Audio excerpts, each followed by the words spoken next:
কাকে বলে? কোরআন মাজিদ এমন মারাত্মক অশুদ্ধ পড়া যার কারণে কোরআন মাজিদের অর্থ পাল্টিয়ে যায়। এমন তেলাওয়াত নামাজে করলে নামাজে পর্যন্ত ভেঙে যায়। তাকে লাঞ্ছনা বলে।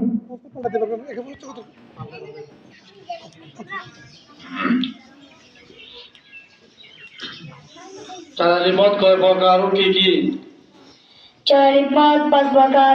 এক নম্বরে মধ্যে লাজিম হরফি মুসাক্কাল, দুই নম্বরে মধ্যে লাজিম হরফি মুখাফফাফ, তিন নম্বরে মধ্যে লাজিম কালমি মুসাক্কাল, চার নম্বরে মধ্যে লাজিম কালমি মুখাফফাফ, পাঁচ নম্বরে মধ্যে মুত্তাসিল।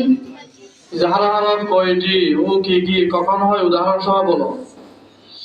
ইজারা ছয়টি: হামজা, হা, আইন, হা, গইন, খ।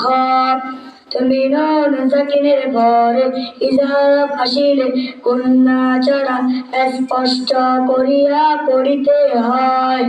যেমন ওয়ালায়ালিন আশর। সূরা ফাতিহার আর কি কি নাম জানো বলো। এক নম্বরে